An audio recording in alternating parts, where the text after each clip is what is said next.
नमस्कार साथियों, मैं रितेश आप लोग को अपने YouTube चैनल पीसीए सॉल्यूशन 360 पर स्वागत करता हूं। दोस्तों आज हम लोग डे 8 देखेंगे एडिटोरिया का प्रखर एमसीक्यू बैच का, जो कि गांधीवादी चरण होगा 1935 से 1947 तक में, और इसमें टोटल 100 एमसीक्यू देखेंगे। तो आइए हम लोग देर न करते हुए प्रैक्टिस सेट स्टार्ट करते हैं। इसमें कह रहा है कि निम्नलिखित कथनों पर सत्य कथन को चिन्हित करें, और चिन्हित करने के बाद आप लोग को सही कथन बताने कह रहा है। तो देखिए, इसमें से जो सही कथन होगा वो 1, 3 और 4 कथन सही है, दूसरा कथन गलत है। कैसे, क्या गलत है? तो देखिए, पहला पॉइंट कह रहा है कि 1935 के अधिनियम के आधार पर 1937 का प्रांतीय चुनाव हुआ। 1937 का प्रांतीय चुनाव हुआ, तो ये पॉइंट भी सही है। 1935 के अधिनियम के आधार पर 1937 का प्रांतीय चुनाव हुआ, तो ये पॉइंट तो बिल्कुल सही है। दूसरा कह रहा है कि कांग्रेस को 5 राज्यों में पूर्ण बहुमत मिला। नहीं दोस्तों, कांग्रेस को नहीं, ये बात सही है। कांग्रेस को इसमें थोड़ा सा गलत दिया गया है आंसर। हाँ, ये गलत आंसर है। मैं बता देता हूँ आंसर क्या होगा इसमें, मतलब जो ऑप्शन में दिया गया है वो गलत है। ऑप्शन इसका होगा 1, 2 और 4 होगा। ठीक है, इसका आंसर क्या होगा? 1, 2, 4। तो यानी कि ये वाला 3 ऑप्शन जो है गलत होगा, बाकी 1, 2 से सही है। कांग्रेस को 5 राज्यों में पूर्ण बहुमत मिला था। जानते हैं कि वो 5 राज्य कौन था? वो 5 राज्य दोस्तों, बिहार था, उड़ीसा था, संयुक्त प्रांत था, उड़ीसा था और संयुक्त प्रांत था, और संयुक्त प्रांत और मध्य प्रांत था, और मद्रास था, मध्य प्रांत और मद्रास था। ठीक है, मद्रास था। और कांग्रेस सबसे बड़ा दल बन के आया था बम्बई बम्बई असम असम और उत्तर पश्चिमी क्षेत्र में, उत्तर पश्चिमी क्षेत्र में। ठीक है, देखिए यहाँ पे बिहार, उड़ीसा, संयुक्त प्रांत, मध्य प्रांत और मद्रास, आप ऐसे याद रख लीजिए। बिहार, उड़ीसा, संयुक्त प्रांत, मध्य प्रांत और मद्रास। बिहार, उड़ीसा, संयुक्त प्रांत, मध्य प्रांत, मद्रास। यहाँ उनको पूर्ण बहुमत आया, किसी पार्टी के साथ गठजोड़ नहीं किया। लेकिन बम्बई असम और उत्तर पश्चिम में इनको ये बहुत बड़ा पार्टी बन के आया। मतलब पूरी तरीके से मतलब सीट पूरा इतना नहीं ला पाए जिससे अकेले सरकार बनाए, लेकिन गठबंधन के द्वारा सरकार बना ली। मुस्लिम लीग को 2 राज्यों में पर पूर्ण बहुमत मिला, तो नहीं, मुस्लिम लीग को नहीं मिला था। कांग्रेस ने 11 प्रांतों में से 18 प्रांतों में सरकार का गठन किया। जी हाँ, 11 प्रांत उस वक्त थे, उसमें से 8 प्रांतों में कांग्रेस ने सरकार का गठन किया। तो आप लोग इतना बात याद रखिएगा। और एक चीज और जान लीजिए कि कांग्रेस कहाँ पे सरकार नहीं बनाया। मतलब ये जो मैंने 8 शुरू में बताया कि बिहार, उड़ीसा, संयुक्त प्रांत, मध्य प्रांत, मद्रास, इसमें तो पूर्ण बहुमत आ गया। और सबसे बड़ा दल बम्बई, असम, उत्तर पश्चिम, वहां भी इन लोगों ने सरकार बना ली। लेकिन सरकार कहाँ नहीं बनाए? तो कांग्रेस ने सरकार कहाँ नहीं बनाए? तो वो एक था बंगाल, और दूसरा था पंजाब, और तीसरा था सिंध। तीसरा क्या था? सिंध था। तो भारत सरकार अधिनियम 1935 के संदर्भ में निम्नलिखित कथनों पर विचार करें और कौन सा कथन गलत है, ये बताने कह रहा है। तो चलिए देखिए, बताइए।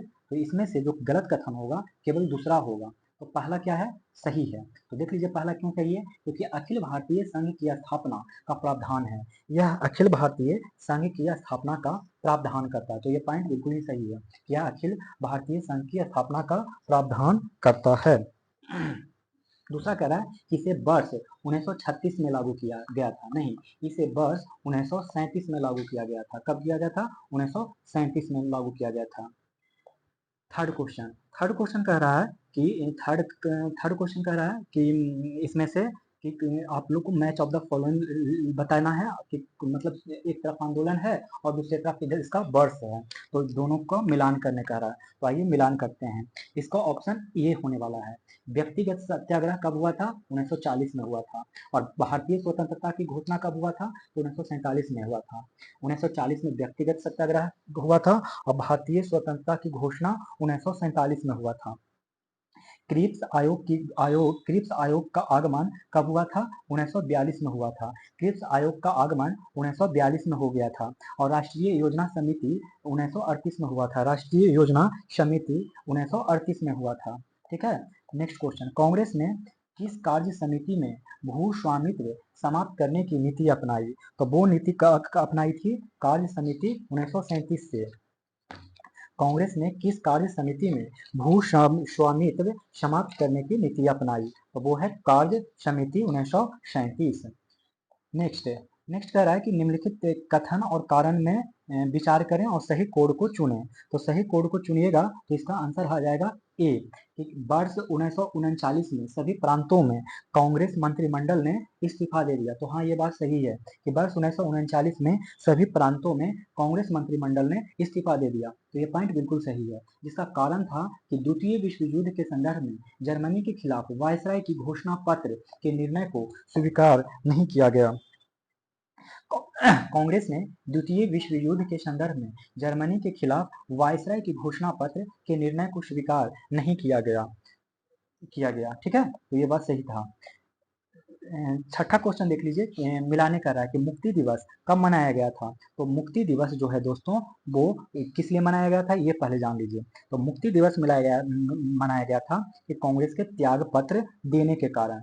मुक्ति दिवस किस लिए मनाया गया था, तो कांग्रेस के त्याग पत्र देने के कारण। और ये मनाया गया कब था।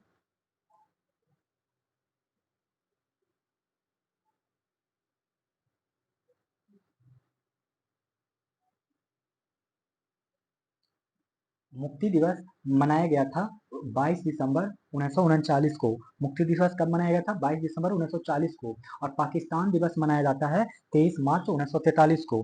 पाकिस्तान दिवस मनाया जाता है 23 मार्च 1943 को। आखिर क्यों मनाया जाता है, क्योंकि 1940 को पहली बार पाकिस्तान की मांग की थी। 1940 में पहली बार पाकिस्तान की मांग की गई थी।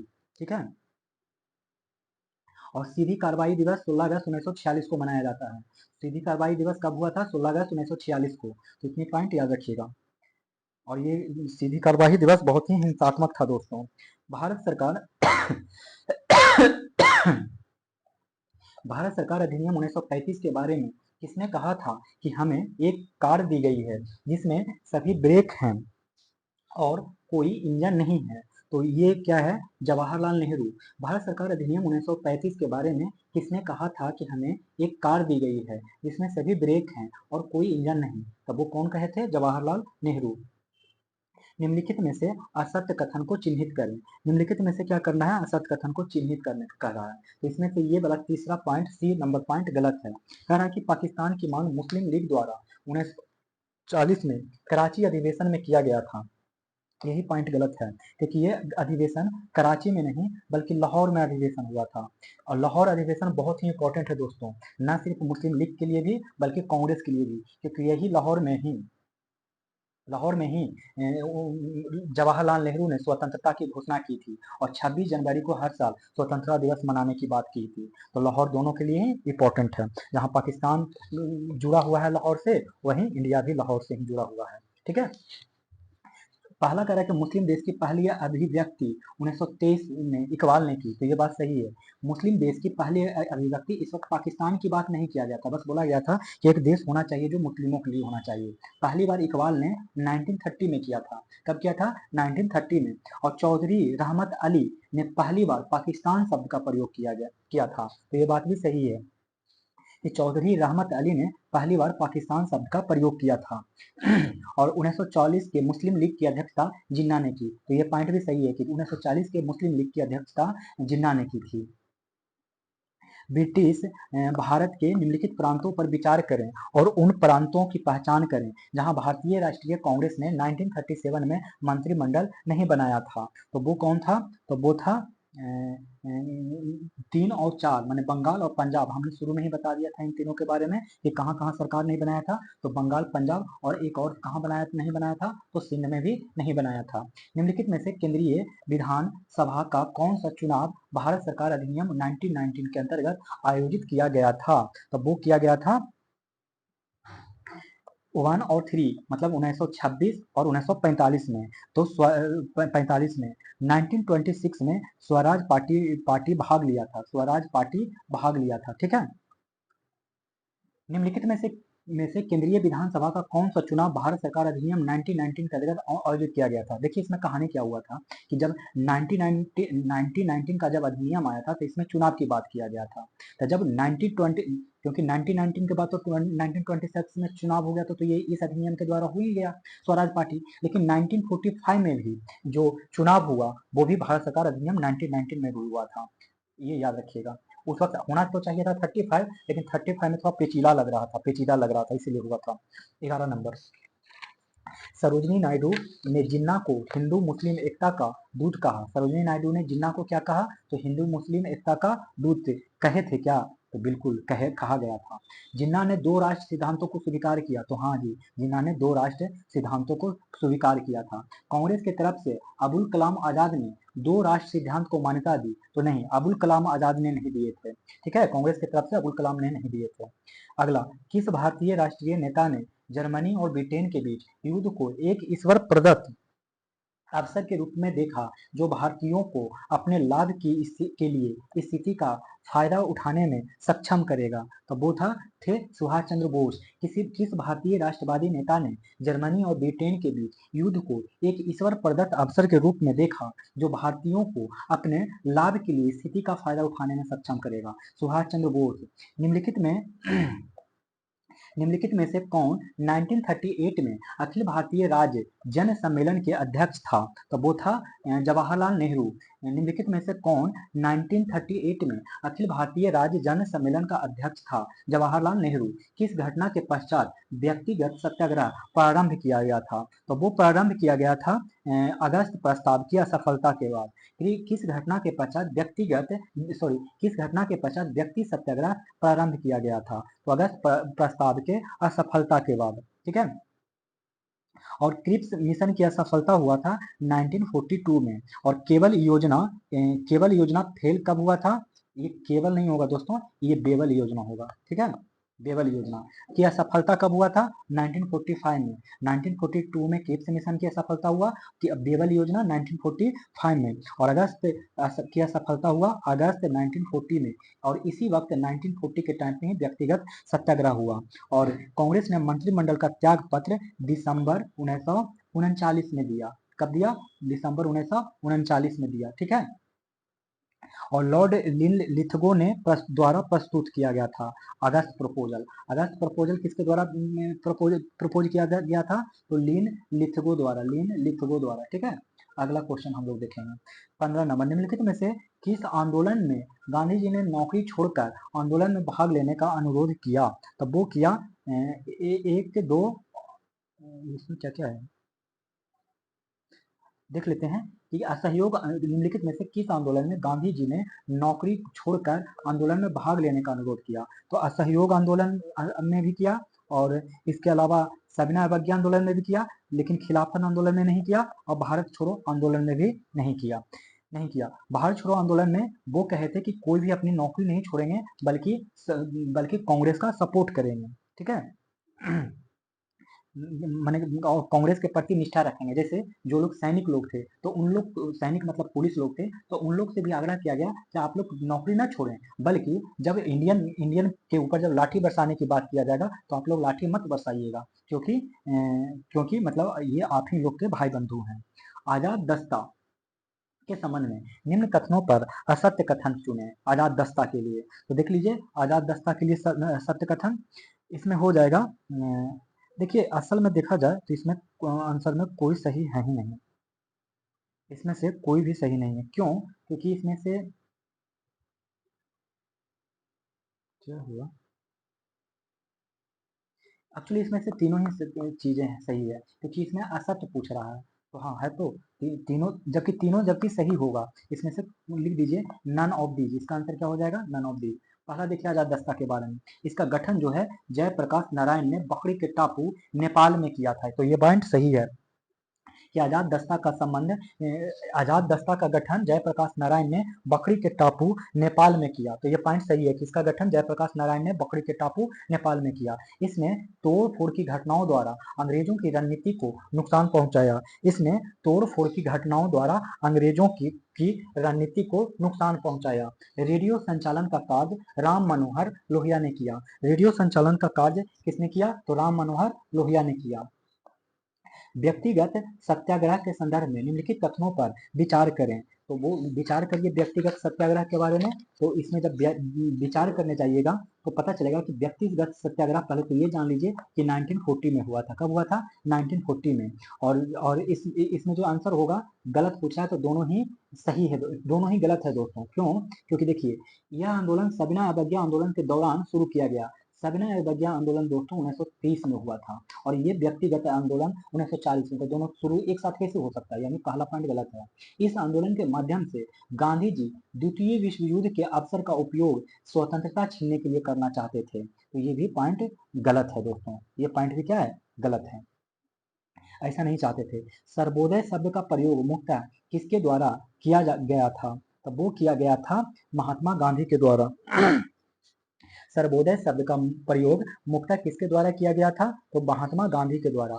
क्रिप्स मिशन के बारे में निम्नलिखित में से कौन से कथन गलत है? तो वो कौन से कथन गलत है? तो सेकंड को कथन गलत है दोस्तों। कह रहा है कि जवाहरलाल नेहरू और सरदार पटेल ने मिशन के साथ बातचीत करने के लिए कांग्रेस का प्रतिनिधित्व किया। तो ये पॉइंट गलत है, गलत है दोस्तों। क्योंकि जवाहरलाल नेहरू और सरदार पटेल ने नहीं बल्कि किसने किया था? अबुल कलाम आजाद ने। किन्होंने किया था? अबुल कलाम आजाद ने किया था, कलाम आजाद ने। तो ये जो कह रहा है कि जवाहरलाल नेहरू और सरदार पटेल ने मिशन के साथ बातचीत करने के लिए कांग्रेस का प्रतिनिधित्व किया था, ये गलत है। कांग्रेस का जो प्रतिनिधित्व किया था क्रिप्स मिशन के लिए वो अबुल कलाम आजाद थे। बाकी सब पॉइंट सही कह रहा है कि मार्च 1942 में क्रिप्स ने मंत्रिमंडल को मसौदा घोषणा पत्र पर सहमत होने के लिए राजी कर लिया। तो ये पॉइंट बिल्कुल ही सही है कि मार्च 1942 में क्रिप्स ने मंत्रिमंडल को मसौदा घोषणा पत्र पर सहमत होने के लिए राजी कर लिया। तो ये पॉइंट सही है। और ये भी पॉइंट सही है कि कांग्रेस ने इसे स्वीकार नहीं किया, कांग्रेस ने इसे स्वीकार नहीं किया। मिशन मिशन मिशन ने माने cabinet mission sorry Cripps mission ने युद्ध के बाद संविधान निर्माण निकाय के गठन की पेशकश की। ये भी बात सही है। उन लोग अभी देने की बात नहीं कर रहे थे, संविधान निर्माण करने की बात कर रहे थे। वो भी कब? जब मतलब प्रथम विश्व युद्ध खत्म हो जाएगा तब, मैंने सॉरी द्वितीय विश्व युद्ध खत्म हो जाएगा तब। अब देखिए 21 नंबर प्रश्न। 21 नंबर प्रश्न कह रहा है कि सर स्टैफोर्ड क्रिप्स ब्रिटिश सरकार के प्रस्तावों की एक मसौदा घोषणा के साथ भारत आए, जिसमें निम्नलिखित शामिल थे। कौन से शामिल थे? तो इसमें से सभी उपरोक्त सभी शामिल थे। सर स्टैफोर्ड क्रिप्स ब्रिटिश सरकार के प्रस्तावों की एक मसौदा घोषणा के साथ भारत आए। तो इसमें से कौन सा बात सही है? तो सभी बात सही है। पहला देखिए कौन सा बात सही है। कह रहा है कि भारत को एक डोमिनियन का दर्जा दिया जाना चाहिए। भारत को क्या देना चाहिए? तो एक डोमिनियन का दर्जा देना चाहिए। और दूसरी बात क्या कह रहा है कि सभी प्रांत और राज्यों को मिलाकर भारतीय संघ बनाया जाना चाहिए। तो दूसरा पॉइंट क्या कह रहा है कि सभी प्रांत और राज्य को मिलाकर भारतीय संघ बनाया जाना चाहिए। और तीसरा पॉइंट कह रहा है कि कोई भी प्रांत या राज्य भारतीय संघ से बाहर रहने का निर्णय ले सकता है। माने स्टेफोर्ड क्रिप्स जो आए थे वो कहे कि कोई भी मतलब क्षेत्र चाहे तो या तो वो प्रांत या राज्य या भारतीय संघ से बाहर रहने का निर्णय ले सकता, मैंने खुद स्वतंत्र रह ले। ठीक है। और चौथा कह रहा है कि भारतीय संविधान का निर्माण भारत के लोगों द्वारा किया जाना चाहिए। तो ये पॉइंट भी सही है। 22 नंबर, क्रिप्स प्रस्ताव को किसने एक डूबते हुए बैंक पर एक उत्तर दिनांकित चेक के रूप में कहा? तो वो कहे थे महात्मा गांधी। कौन कहे थे? महात्मा गांधी। निम्नलिखित कथनों पर विचार करें। क्रिप्स प्रस्तावों में निम्नलिखित प्रावधान शामिल हैं। तो कौन से प्रावधान शामिल हैं? तो केवल दूसरा शामिल है दोस्तों। ठीक है। पहला गलत है। कह रहा है कि क्रिप्स प्रस्ताव में कह रहा है कि भारत के लिए पूर्ण स्वतंत्रता की बात की गई थी। नहीं, इसमें डोमिनियन स्टेट की बात की गई थी। क्या चीज की बात की गई थी? डोमिनियन स्टेट की। लेकिन दूसरा सही कह रहा है कि संविधान निर्माण निकाय का निर्माण ये कहा था गया था। 24 नंबर का प्रश्न देख लीजिए। कह रहा है कि निम्नलिखित में से कौन क्रिप्स मिशन के साथ कांग्रेस के आधिकारिक वार्ताकार थे? निम्न में से कौन क्रिप्स मिशन के साथ कांग्रेस के आधिकारिक वार्ताकार थे? तो ये पंडित जवाहरलाल नेहरू और मौलाना आजाद थे। निम्नलिखित में से कौन क्रिप्स मिशन के साथ कांग्रेस के आधिकारिक वार्ताकार थे? तो पंडित जवाहरलाल नेहरू और मौलाना आजाद थे। 6 जुलाई 6 जुलाई 1942 को कांग्रेस की कार्य समिति में महात्मा गांधी ने पहली बार अपनी भारत छोड़ो नीति पर चर्चा की। समिति के अध्यक्ष थे। कौन थे समिति के अध्यक्ष? मौलाना अबुल कलाम आजाद थे। 6 जुलाई 1942 को कांग्रेस के कार्य समिति में महात्मा गांधी ने पहली बार अपनी भारत छोड़ो नीति पर चर्चा की। समिति के अध्यक्ष कौन थे? तो मौलाना कबूल आजाद। और ये हुआ कब था? तो जुलाई 1942 में वर्धा में बैठक हुई थी। जुलाई 1942 में कहाँ बैठक हुई थी? तो वर्धा में। निम्नलिखित कथनों पर विचार करें। तो इसमें से जो कथन है और उसमें सही पूछ रहा है, तो तीनों ही सही है। कह रहा है कि भारत छोड़ो आंदोलन वर्ष 1942 में शुरू किया गया था, तो ये पॉइंट सही है कि भारत छोड़ो आंदोलन कब शुरू किया गया? तो 1942 में शुरू किया गया। गांधी जी ने इस आंदोलन में करो या मरो का नारा दिया, तो ये पॉइंट भी सही है। और संचार और रेलवे लाइनों को ध्वस्त कर दिया गया, बिल्कुल ये पॉइंट भी सही है, आजाद दस्ता के द्वारा। आजाद दस्ता इसी में सक्रिय थे। निम्नलिखित कथनों पर विचार करें। भारत छोड़ो आंदोलन की शुरुआत की पूर्व संध्या पर महात्मा गांधी। निम्नलिखित कथनों पर विचार करें और भारत छोड़ो आंदोलन की शुरुआत की पूर्व संध्या पर महात्मा गांधी के संदर्भ में देखने का रहा और सही कथन की को बताने का रहा। तो इसमें से केवल तीन ही पॉइंट, तीसरा पॉइंट सही होगा दोस्तों। भारत छोड़ो आंदोलन की पूर्व संध्या का मतलब हुआ 8 अगस्त 1942 के बारे में। तो ये तीसरा कह रहा है कि रियासतों के राजकुमारों से अपने लोगों की संप्रभुता स्वीकार करने को कहा। बाकी ये दोनों गलत है। कभी भी सरकारी कर्मचारियों को इस्तीफा देने को नहीं कहा गया 1942 के आंदोलन में, और ना ही सैनिकों से अपने पद को छोड़ने को कहा। ये थोड़ी देर पहले ही बता दिया था। हाँ, राज्य के राजकुमारों से, मैंने राजकुमारों से ये जरूर अपील किया कि अब वक्त आ गया है कि आप लोग भारत के एकता में विश्वास रखें और आप लोग इस पे ध्यान दें। नीचे स्थानों की पूर्ति करें और पूर्ति करने के बाद बोल रहा है कि भारत छोड़ो आंदोलन, देखिए इनमें से कौन सी समानांतर सरकार भारत छोड़ो आंदोलन के दौरान स्थापित की गई थी? तो इसमें कौन कौन किया गया था? तो बलिया में किया गया था और सतारा में किया गया था। इसके अलावा एक जगह और किया गया था, अब वो कहाँ किया गया था? वो तामलुक में किया गया था। कहाँ किया गया था? तामलुक में। तामलुक कहाँ है? तो मिदनापुर में है, मिदनापुर में, ठीक है, मिदनापुर। और ये यहाँ पर जो सरकार बना था वो कब से कब तक बन गया था? तो दिसंबर 1942 से सितंबर 1944 तक, सितंबर 1944 तक, ठीक है, यहाँ पर सरकार बना। और बलिया की मैं बात करूं तो उत्तर प्रदेश में है बलिया, यहाँ पर बना था अगस्त 1942 से, अगस्त 1942 में बना, और वो भी केवल एक वीक के लिए बना, माने एक सप्ताह के लिए बना। और यहाँ पे जो राजा हुए वो चित्तू पांडे के नेतृत्व में बना। किसके नेतृत्व में? तो चित्तू पांडे के नेतृत्व में।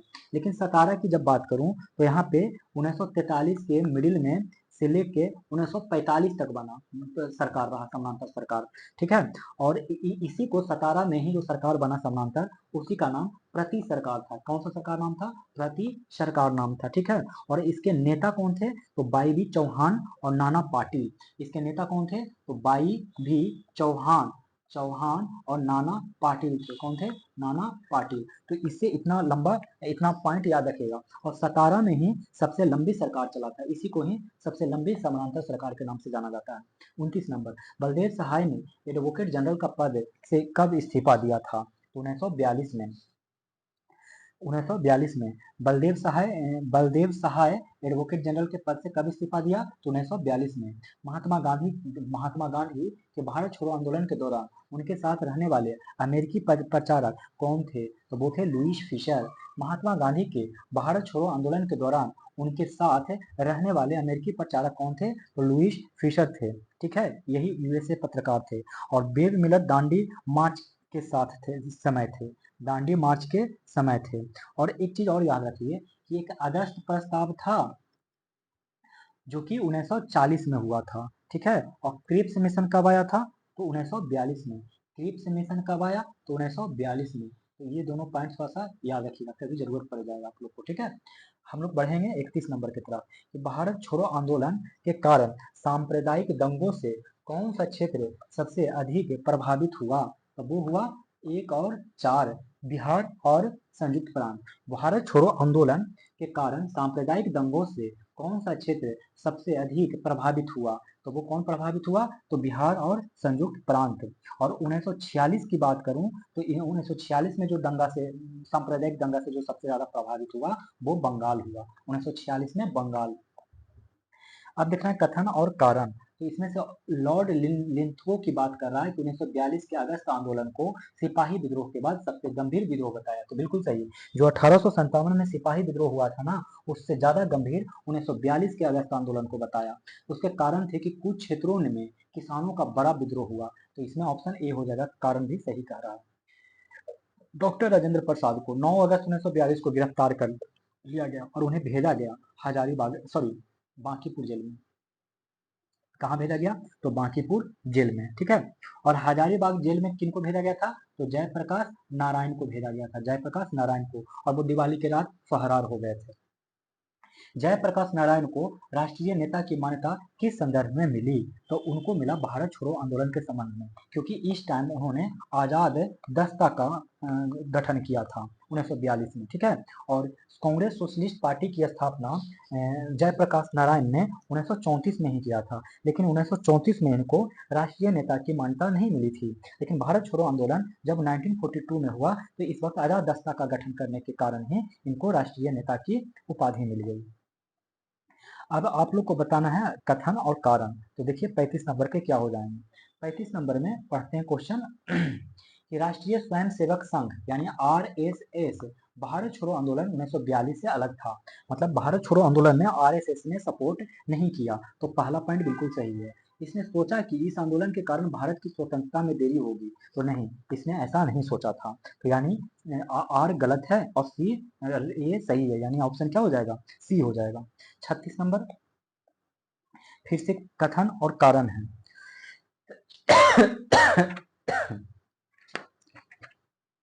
तो इसमें देख लीजिए, भारत छोड़ो आंदोलन के परिणाम स्वरूप कांग्रेस के प्रति सम्मान घृणा के कारण ब्रिटिश और मुसलमान एक दूसरे के करीब आ गए। तो ये पॉइंट बिल्कुल ही सही है दोस्तों, कि भारत छोड़ो आंदोलन के परिणाम स्वरूप कांग्रेस के प्रति सम्मान घृणा के कारण कारण ब्रिटिश और मुसलमान एक दूसरे के करीब आ गए। तो ये पॉइंट तो बिल्कुल सही है दोस्तों। दूसरा कह रहा है, इसका कारण बोल रहा है कि जिन्ना ने ब्रिटिश सरकार के कट्टर सहयोगी के रूप में काम किया था और मुसलमान को 1942 के कांग्रेस आंदोलन से दूर रहने के लिए कहा था। तो ये भी पॉइंट सही है और कारण भी इसका सही कह रहा है कि जिन्ना ने ब्रिटिश सरकार को कट्टर सहयोगी के रूप में काम किया था और मुसलमानों को 1942 के कांग्रेस आंदोलन से दूर रहने को कहा था। तो ये दोनों ही पॉइंट क्या था? सही था, कारण भी सही बता रहा था। अगला प्रश्न कह रहा है दोस्तों कि भारत छोड़ो आंदोलन के बाद सी राजगोपालाचारी ने द वे आउट शीर्षक से एक पुस्तक जारी की। इस पुस्तक में निम्नलिखित में से कौन सा प्रस्ताव था? तो वो प्रस्ताव था कि संवैधानिक गतिरोध का सामना। और जिन्ना ने इस प्रस्ताव को ठुकरा दिया, कांग्रेस ने भी ठुकरा दिया, माने जिन्ना ने भी ठुकरा दिया और साथ साथ कांग्रेस ने भी ठुकरा दिया। भारत छोड़ो आंदोलन के बाद सी राजगोपालाचारी ने द वे आउट, मतलब उस वक्त क्या हो गया था कि ना तो मुस्लिम लीग और ना ही कांग्रेस में कोई भी समन्वय बन ही नहीं रहा था कि क्या करना है, भारत को अलग करना है कि पाकिस्तान को अलग करना है, क्या करना है, कैसे करना, कुछ भी समझ में नहीं आ रहा था, फंसा हुआ था मामला। तो राजगोपालाचारी ने एक फॉर्मूला दिया जिसका नाम रखा गया द वे आउट। तो उसको इसने क्या किया था कि संवैधानिक जो गतिरोध हो रहा था उसका समाधान बताया था। ना तो जिन्ना ने माना और ना ही कांग्रेस ने माना। आजाद हिंद फौज का के संगठन की घोषणा की गई। तब वो घोषणा की गई 21 अक्टूबर 1943 को 21 अक्टूबर 1943 को किया गया, ठीक है। तो आजाद हिंद फौज के संगठन की घोषणा की गई, कब किया गया? तो 21 अक्टूबर 1943 को। भारतीय स्वतंत्रता संग्राम के दौरान निम्नलिखित में से किसने फ्री इंडियन लीजन नामक सेना का गठन किया था? तब वो किया था सुभाष चंद्र बोस ने। भारतीय स्वतंत्रता संग्राम के दौरान निम्नलिखित में से किसने फ्री इंडियन लीजन नामक सेना का गठन किया था? सुभाष चंद्र बोस ने। औपनिवेशिक भारत के संदर्भ में शाह नवाज खां, प्रेम कुमार सहगल और गुरुबख्श सिंह ढिल्लों को याद किया जाता है। तो वो याद किया जाता है भारतीय राष्ट्रीय सेना के अधिकारी के रूप में। औपनिवेशिक भारत के संदर्भ में शाह नवाज खां, प्रेम कुमार सहगल और गुरुबख्श सिंह ढिल्लों को याद किया जाता है भारतीय राष्ट्रीय सेना अधिकारी के रूप में, ठीक है। अगला प्रश्न 41 नंबर। यहाँ पे देखिए 41 नंबर में दो बार क्वेश्चन टाइप हो गया है, तो हम एक ही को पढ़ते हैं। एक तरफ घटनाक्रम है, एक तरफ घटनाक्रम है और दूसरा उसके तरफ साल है। तो भारत छोड़ो आंदोलन कब हुआ था, इसमें से कौन सही नहीं है वो पूछ रहा है। तो भारत छोड़ो आंदोलन तो 1942 में हुआ था। कैबिनेट मिशन योजना भी 1946 में आया था। ठीक है, भारत का प्रांतीय सरकार भी 1943 में बना, लेकिन व्यक्तिगत सत्याग्रह 1943 में नहीं बल्कि 1940 में हुआ था। ठीक है, 42 नंबर क्वेश्चन देखिए। इनमें इसने मई में अपने प्रस्ताव रखे थे। कब प्रस्ताव रखा था, तो मई में रखा था प्रस्ताव। यह अपने प्रस्ताव रखे, यह अभी भी एक एकीकृत भारत चाहता था, ब्रिटिश प्रांतों से मिलकर एक संघीय संघ बनाना था। उपरोक्त उदाहरण किससे संबंधित है, तो कैबिनेट मिशन से संबंधित है। कैबिनेट मिशन से थोड़ा सा मैं आप लोग को कैबिनेट मिशन से और आगे चलिए, आगे क्वेश्चन और पता चलेगा ही। अगला क्वेश्चन कह रहा है कि कैबिनेट मिशन के संदर्भ में निम्नलिखित में से कौन से कथन सही हैं, तो देख लीजिए कौन से कथन सही हैं। इसमें से जो कथन सही होगा केवल पहला है। इसने एक संघीय सरकार की सिफारिश की, ये बात सही था, लेकिन इसने भारतीय न्यायालयों की शक्तियों को बढ़ाया, ये बिल्कुल नहीं, इससे था ही नहीं इससे संबंधित। आईसीएस आईसीएस में अधिक भारतीयों के लिए प्रावधान किया, यह है ही नहीं। असल में कैबिनेट मिशन किस लिए आया था, वो आया था कॉन्स्टिट्यूशन अमेंडमेंट, मतलब कॉन्स्टिट्यूशन को लिखवाने के लिए आया था। इस तरीके से समझ सकते हैं।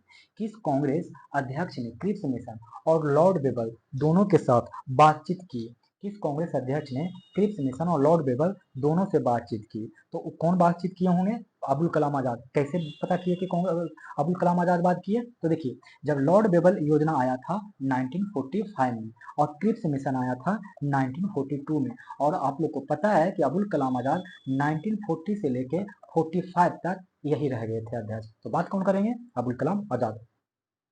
निम्नलिखित में से किसने ब्रिटिश काल में केंद्रीय विधानसभा और स्वतंत्र भारत की संसद में अध्यक्ष का पद संभाला था, तो वो कौन थे, तो वो थे जीवी मावलंकर। निम्नलिखित में से किसने ब्रिटिश काल के की केंद्रीय विधानसभा और स्वतंत्र भारत की संसद में अध्यक्ष का पद संभाला, तो जीवी मावलंकर।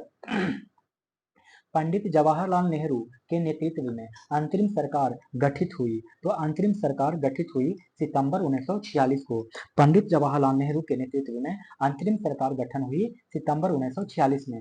भारत में अंतरिम सरकार के संदर्भ में निम्नलिखित में से कौन सा कथन गलत है, तो इसमें से कथन गलत है सी, इसमें मुस्लिम लीग भी शामिल हो गई थी, इसमें मुस्लिम लीग शामिल नहीं हुई थी।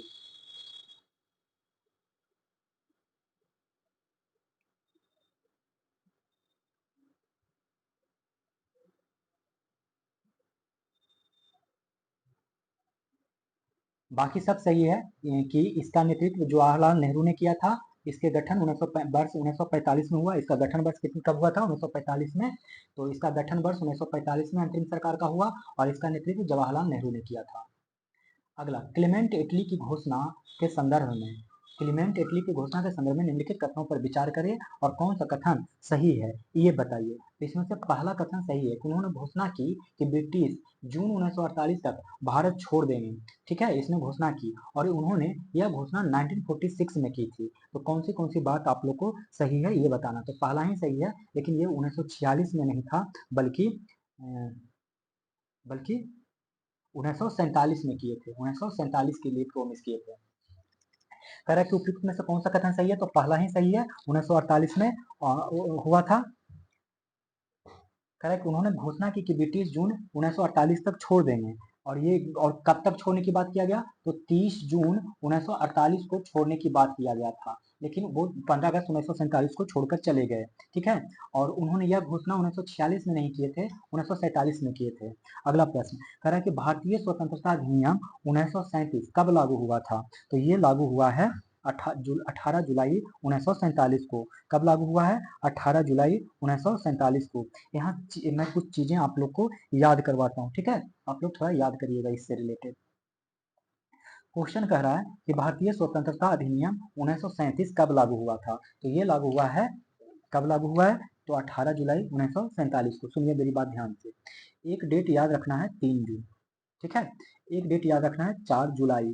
अभी मैं सब समझा देता हूँ। 3 जून, 4 जुलाई, एक डेट याद रखना है 15 जुलाई जुलाई और एक डेट याद रखना है 16 जुलाई। ठीक है, 16 जुलाई, और एक लास्ट डेट याद रखना है 18 जुलाई। अब सुनिए बात, कहानी कहानी 3 जून को क्या होता है कि माउंट माउंट बेटन प्लान आता है, बेटन प्लान आता है, मैंने माउंट बेटन एक प्लान बनाते हैं और उस प्लान को संसद के पटल पे रखा जाता है। कहाँ के संसद? ब्रिटिश के संसद होगा, ये हमेशा याद रखिएगा। जो कुछ भी कहानी बोलूंगा तो ब्रिटिश पार्लियामेंट को, तो 3 जुलाई को वो प्लान बनाते हैं और प्लान बना के ब्रिटिश पार्लियामेंट में रखते हैं और पार्लियामेंट में 4 जुलाई को मैंने पार्लियामेंट में ये जो प्लान है फेस करता है पार्लियामेंट को। कब? 4 जुलाई को। 3 जून को प्लान बना लेते हैं, 4 जुलाई को ब्रिटिश पार्लियामेंट में को फेस करता है और 15 जुलाई को क्या होता है, तो जैसे भारत में क्या है, एक लोकसभा है, एक राज्यसभा है। राज्यसभा को अपर हाउस बोला जाता है, लोकसभा को लोअर हाउस बोला जाता है। ठीक उसी प्रकार से वहाँ लोअर हाउस को कॉमन हाउस बोला जाता है और अपर हाउस को हाउस ऑफ लॉर्ड्स बोला जाता है, हाउस ऑफ लॉर्ड। तो कॉमन हाउस वहाँ का लोअर हो गया और हाउस ऑफ लॉर्ड वहाँ का अपर हाउस हो गया। तो कॉमन हाउस में 15 जुलाई को पास हो गया, ठीक है। और फिर 16 जुलाई को हाउस ऑफ लॉर्ड में पास हो गया, ठीक है। और जैसे ये दोनों से पास हो गया तो हम लोग के यहाँ जब लोकसभा और राज्यसभा से कोई भी बिल पास होता है तो हम लोग के यहाँ कहाँ जाता है? प्रेसिडेंट के यहाँ साइन होने। तो यहाँ भी 18 जुलाई को प्रेसिडेंट, वहाँ का तो प्रेसिडेंट होता नहीं है, तो वहाँ के राजा के पास गया साइन होने के लिए और वो उन्होंने साइन कर दिए और जैसे ही साइन कर दिए तो ये अधिनियम आ गया। तो भारत सरकार स्वतंत्रता अधिनियम कब आया? यही पूछ रहा है कि 18 जुलाई 1947 को आया। तो आप इसको याद रखिएगा। 50 नंबर में देख लीजिए, कथन है और कारण है। तो बताइए कि कथन और कारण में क्या क्या है मामला।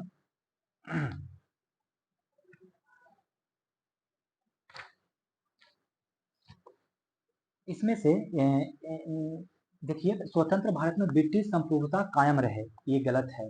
ब्रिटिश संप्रभुओं ने स्वतंत्र भारत के अंतिम गवर्नर जनरल की नियुक्ति की, तो ये भी बात सही है, यानी डी ऑप्शन हो जाएगा। अगला क्वेश्चन देख लीजिए, कह रहा है कि भारत के विखंडन के लिए बाल्कन योजना किसके दिमाग की उपज थी? तो वो उपज थी लॉर्ड माउंटबेटन की। भारत के विखंडन के लिए बाल्कन योजना किसके दिमाग की उपज थी? तो लॉर्ड माउंटबेटन। भारत के विभाजन से बचने का अंतिम अवसर निम्नलिखित की अस्वीकृति के साथ खो गया। तब वो किसके अस्वीकृति के साथ? तो कैबिनेट मिशन के साथ।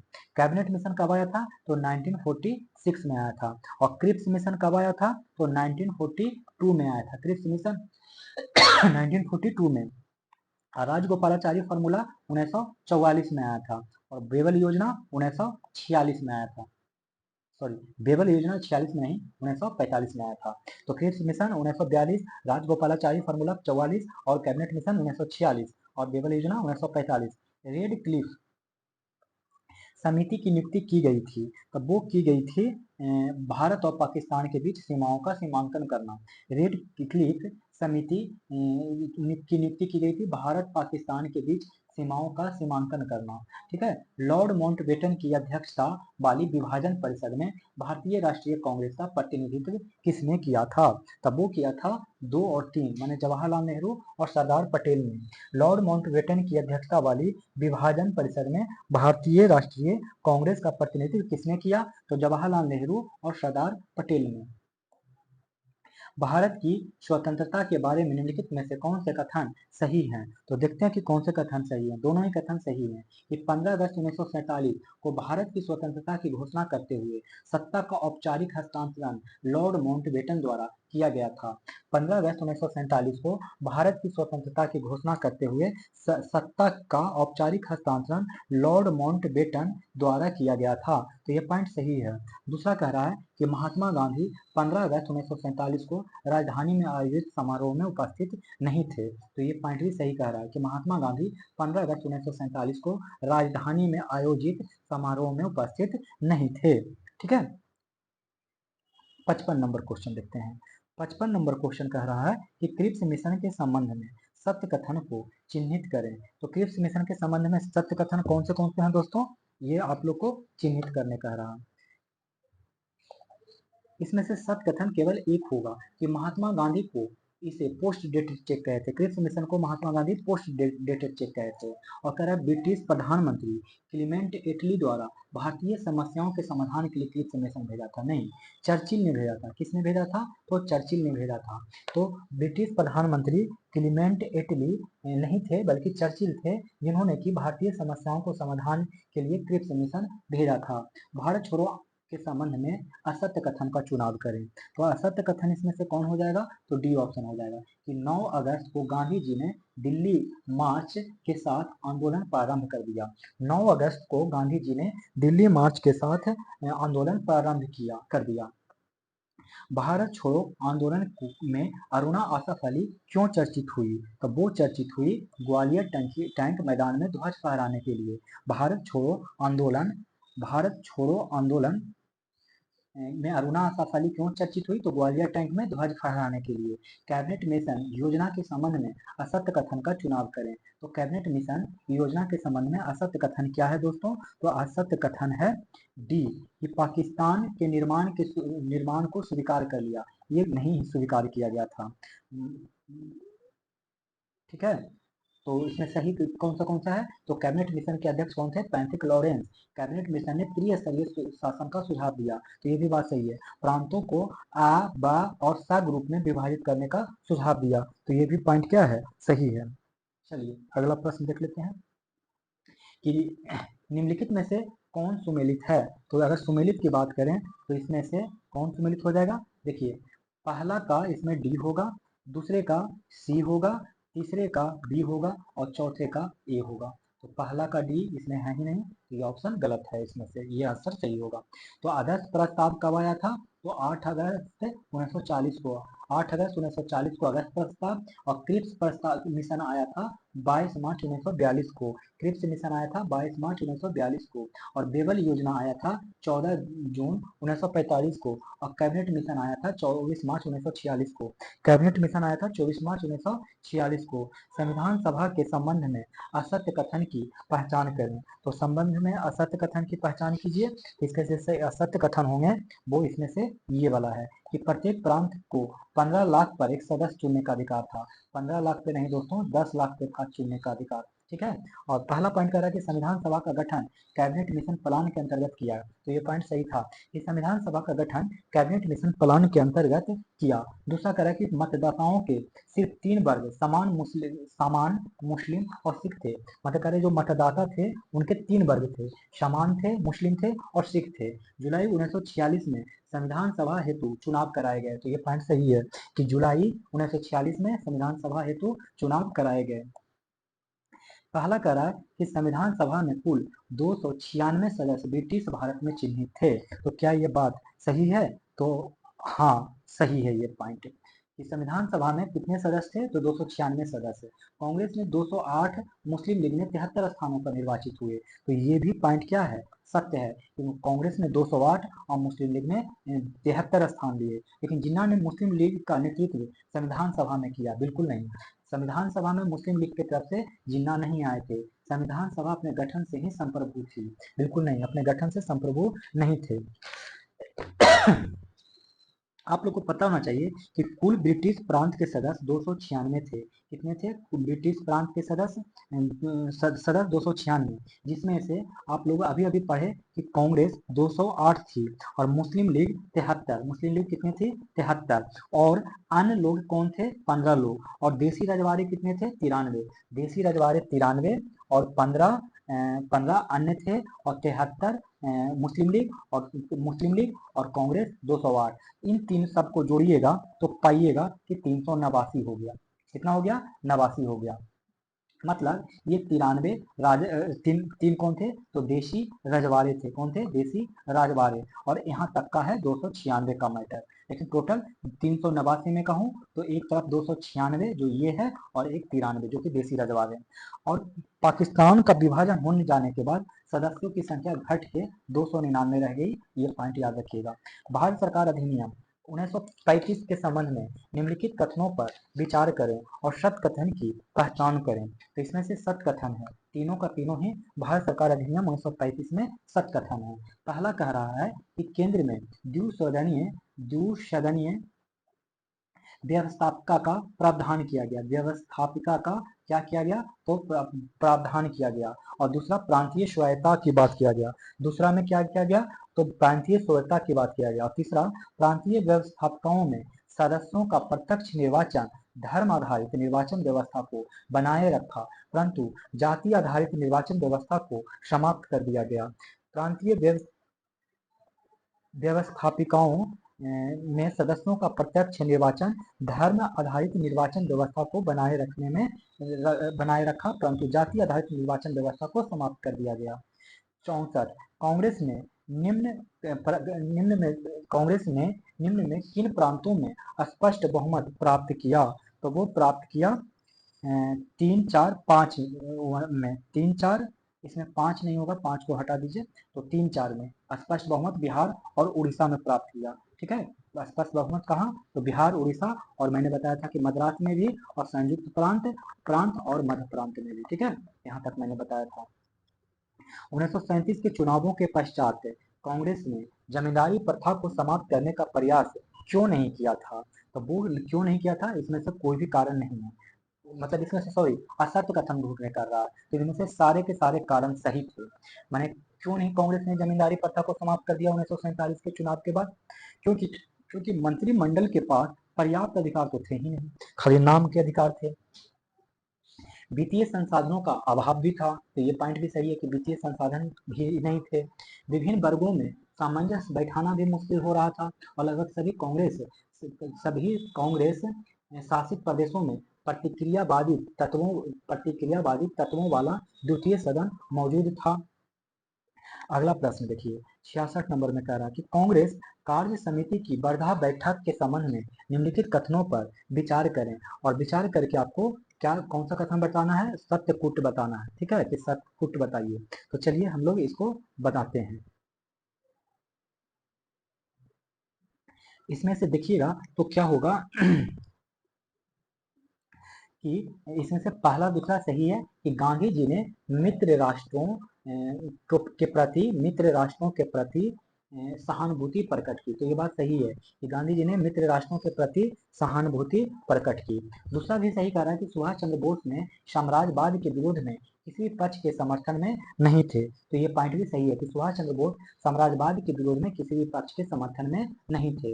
लेकिन तीसरा पॉइंट गलत कह रहा है। तीसरा पॉइंट क्यों गलत कह रहा है? देखिए, कह रहा है कि जवाहरलाल नेहरू ब्रिटेन की परेशानियों को लाभ उठाकर आंदोलन प्रारंभ करने के पक्ष में थे। तो दोस्तों, ये जवाहरलाल नेहरू नहीं बल्कि सुभाष चंद्र बोस थे। सुभाष चंद्र बोस चाहते थे कि ब्रिटेन की परेशानियों का लाभ उठाकर आंदोलन प्रारंभ करने के पक्ष में थे।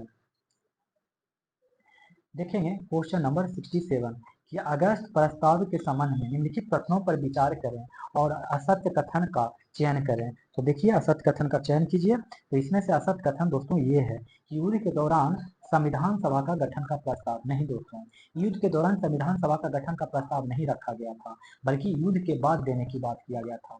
अगस्त प्रस्ताव में ये बात किया गया था कि इसमें भारत के लिए डोमिनियन स्टेट्स मुख्य लक्ष्य था। डोमिनियन स्टेट्स मुख्य लक्ष्य था। दूसरा, भारतीयों को सम्मिलित कर युद्ध सलाहकार परिषद की स्थापना करना था।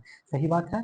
और यह अगस्त प्रस्ताव वैसे आया कब था? तो 8 अगस्त 1940 को आया था। कब आया था? 8 अगस्त 1940 को अगस्त प्रस्ताव आया था।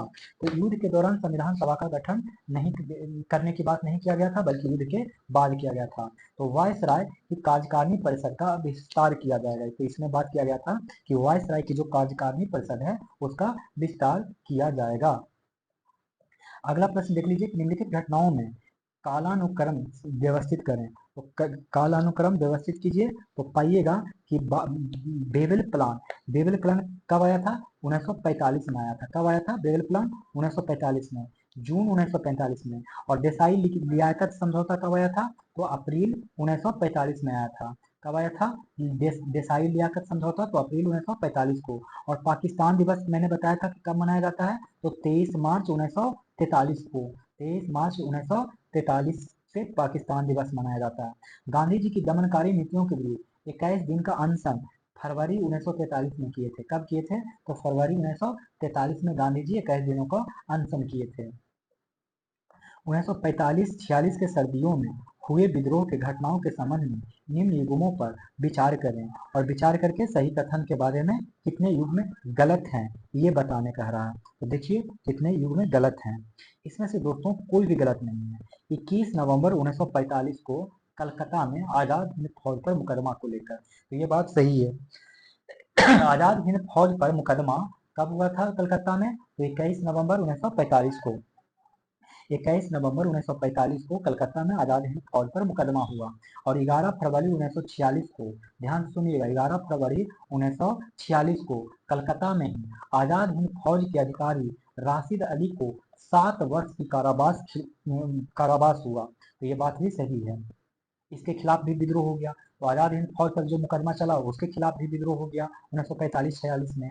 और फिर 18 फरवरी 1946 में बॉम्बे में क्या होता है कि रॉयल इंडिया नेवी के नाविकों ने हड़ताल कर दिया 18 फरवरी को, ठीक है, जो कि 25 फरवरी को समाप्त हो गया था। माउंटबेटन योजना के संबंध में आप लोग को असत्य कथन बताना है। तो सिंध को पाकिस्तान का हिस्सा माना जाए, ये माउंटबेटन योजना का सत्य कथन नहीं है, यह असत्य कथन है, क्योंकि माउंटबेटन योजना नहीं चाहते थे ऐसा। यह योजना 3 जून 1947 को लाया गया था। माउंटबेटन योजना मैंने शुरू में ही बता दिया था ऊपर में एक डेट का याद करवा के कि 3 जून 1947 को इन्होंने प्लान बनाया था। और पंजाब और बंगाल विधानसभाओं को विभाजन का निर्णय स्वयं लेने का अधिकार था। पंजाब और बंगाल विधानसभाओं को विभाजन का निर्णय स्वयं लेने का अधिकार था। विभाजन होने की दशा में 2 डोमिनियन तथा 2 संविधान सभाओं का निर्माण था। विभाजन होने की दशा में 2 डोमिनियनों तथा 2 संविधानों का निर्माण का बात किया गया था। अंतरिम सरकार के संबंध में निम्नलिखित कथनों पर विचार करें और असत्य कथन का चयन करें। तो चलिए असत्य कथन का चयन करते हैं। तो दोस्तों इसमें दोनों ही कथन असत्य है। कह रहा है कि जवाहरलाल नेहरू उनके सहकर्मी वायसराय के काउंसिल के सदस्यों के रूप में 2 दिसंबर 1946 को शपथ लिए। तो ये पॉइंट बिल्कुल ही गलत है। ये कब लिए थे? तो 2 दिसंबर 1946 को नहीं, बल्कि 2 सितंबर 1946 को लिए थे। कब लिए थे? 2 सितंबर 1946 को। जवाहरलाल नेहरू और उनके सहकर्मी वायसराय के काउंसिल के सदस्यों के रूप में 2 सितंबर 1946 को शपथ लिए। और दूसरा पॉइंट भी गलत है कि संविधान सभा की पहली बैठक में मुस्लिम लीग शामिल नहीं हुआ। तो ये गलत है, मुस्लिम लीग शामिल हुआ था, ठीक है। और ये कब शामिल हुआ था संविधान सभा का पहला बैठक? 9 दिसंबर 1946 को संविधान सभा का पहला बैठक हुआ। अब अंतरिम सरकार के बारे में यहाँ चर्चा करने का रहा है। कह रहा है कि वल्लभ भाई पटेल कौन सा मंत्रालय लिए थे अंतरिम सरकार में? तो वल्लभ भाई पटेल दोस्तों सूचना एवं प्रसारण मंत्रालय लिए थे। वल्लभ भाई पटेल को सूचना एवं प्रसारण मंत्रालय मिला था और सी राजा गोपालाचारी को शिक्षा मंत्रालय और आसफ अली को कौन सा मंत्रालय मिला था? रेलवे मिला था। जोगेंद्र नाथ मंडल को कानून मंत्रालय मिला था। जोगेंद्र नाथ मंडल को कौन सा मंत्रालय मिला था? तो कानून मंत्रालय मिला था, ठीक है। और अंतरिम सरकार कब बना था? तो 2 सितंबर, ये अंतरिम सरकार कब बना था दोस्तों? तो 2 सितंबर 1946 को बना था। तो कुछ और भी याद करना है क्या? तो श्रम के भी बारे में याद कर लीजिए कि श्रम किनको मिला था? तो हमारे जगजीवन राव को मिला था श्रम मंत्रालय। तो उद्योग एवं आपूर्ति किनको मिला था? तो ये मिला था जॉन मथाई को मिला था, ठीक है। और हमारे राजेंद्र प्रसाद को क्या मिला था? तो कृषि एवं उद्योग मिला था, कृषि एवं खाद मिला था, ठीक है। और रेलवे किनको मिला था? तो अभी अभी मैंने बता दिया, आसफ अली को मिला था। चलिए आगे देख लीजिए। रक्षा मंत्रालय तो आप लोग को पता ही होगा किनको मिला था रक्षा मंत्रालय? रक्षा मंत्रालय मिला था बलदेव सिंह को। चलिए अगला प्रश्न 73 नंबर देख लेते हैं कि क्रिप्स मिशन के संबंध में निम्न कथनों पर विचार करिए और सही कथन खोजें। तो चलिए सही कथन खोजते हैं।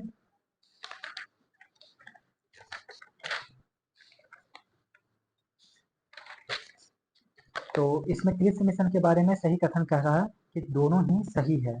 पहले तो जान लीजिए कि क्रिप्स मिशन आया कब था, एकदम रट लीजिए, 1942 में आया था क्रिप्स मिशन।